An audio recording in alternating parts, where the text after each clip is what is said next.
Hey, Nelson, Alcoholic Addict. That is not my real name. That's my pen name that I use here at LOL Sober.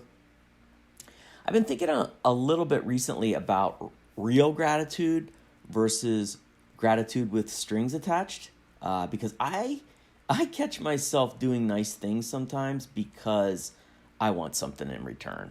And by that, I mean, it can be as simple as I catch myself at a restaurant with a tip jar, starting to drop a few dollars in the tip jar, but then realizing that like not that many staff members were going to notice, so I'll wait. I will pause to make sure that just a sufficient number of people behind the counter are looking at my great deed for humanity that I'm about to do.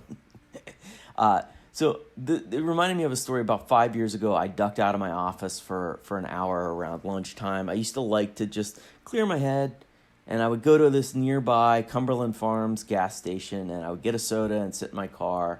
And I would oftentimes make a call to a sober friend or family member, usually sober people, just to check in the middle of the day, get my head right for the rest of the afternoon. And so I went over, and when I was on my way back to the office, I turned onto the street, and I noticed in the middle of this busy street, there was a wallet that had basically exploded all over the road. There were cards scattered everywhere. And so I remember driving through the intersection, and my first thought's always bad, but my first thought was, boy, that sucks for that guy.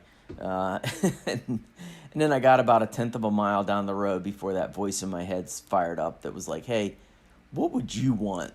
If that were your wallet, what would you want somebody like you to do? And I realized I would want them to collect those items and get them back to me. And so I turned around, I went back to the gas station, I parked my car, and then I waited in between red lights. I would run out when it was clear and grab a couple things, run off, run back out a minute later.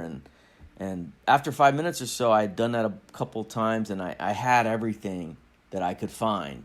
It was the wallet, a woman's driver's license, a bunch of credit cards, bunch of like health insurance and car insurance, IDs. It's all basic wallet stuff. No money though. I did notice that. No money. So I went back to the office, and I spent an hour or two trying to track down this person. And it was an older woman. She didn't have any kind of social media footprint that I could find.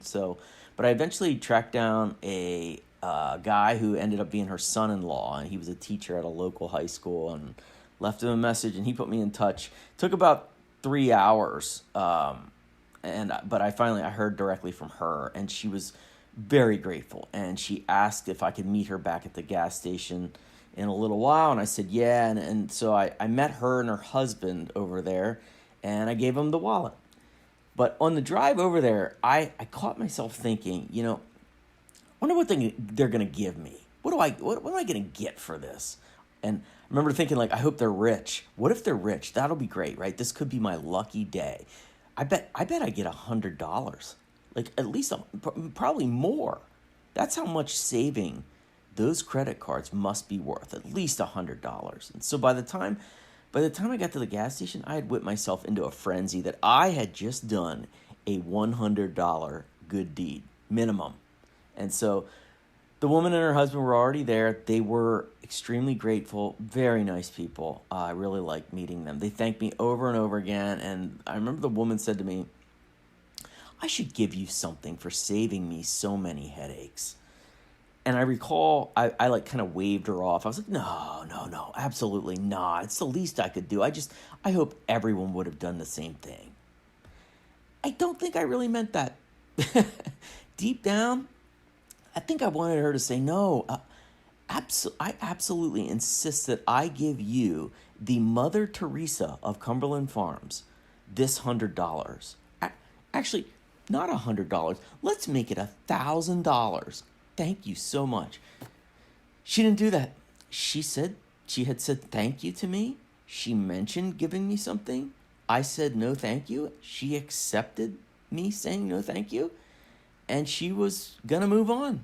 And I got back in my car, and I remember thinking something along the lines of, what an asshole.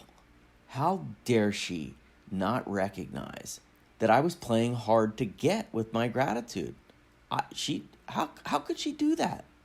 So I spun my wheels for a bit driving back to the office, and I was just like lamenting what jerks people can be. And I always know, I knew that was silly. On some level, I knew that was silly, but I still felt it. So in those moments, I call a sober friend, and I told them the story. And before I even got done with the story, before I could even like hear a response from the person, I realized the jerk was me. I was the jerk. Because, in my life, gratitude can't have an expectation attached to it. It's just it's a disaster. It is a resentment. It's a seed for a resentment, I cannot think that if I do something nice for my kids, that they will come home and scoop the litter boxes and do the dishes and take the trash out. It's not going to happen. It just isn't. I can't expect, if I do a good job at work, that there will be a promotion and a bonus attached to it.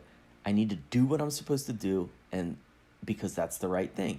And not for nothing, I don't know what I expect when I pause my tip to make sure a sufficient amount of the staff notices. I'm not sure, like, what am I looking for there? Like a standing ovation? Like, or does the CEO need to appear like a genie from the back of the restaurant and then come out and give me a lifetime of free meals at the restaurant? Like, I'm not sure what I'm looking for there. So back to the story, an hour later, I had made a call and I was in the right headspace. I had done the right thing, and I figured out the right reason. It was a little bit later than you would hope, but it ended up not being $100 good deed. It was like $1 million good deed, just without the actual $1 million, because I felt gratitude. It feels good to do the right thing. I use this newsletter to talk about the first 32 years of my life and how often I did not do the right thing. So I did the right thing, and it felt good. The kicker to this story, about a week later, I got a letter in my office mailbox, and it was a note from the woman whose wallet I had found. And I don't remember giving her my name or my address, but she hunted me down somehow, same way I hunted her down, I guess. She had written a quick note on a Post-it that she attached to a copy of a letter she had written to the president of my company. And in that letter, she described what happened, the story of the gas station in her wallet, and then she said at the end she knows my company will always be successful because we hire wonderful human beings like me. And as I finished the letter, I felt even more gratitude than I had before, and it was awesome. And right as I was about to fold up the letter and put it back in the envelope, I noticed there was something else in there. And take a wild guess. Yeah, it was a $100 gift card. So thank you for letting me share.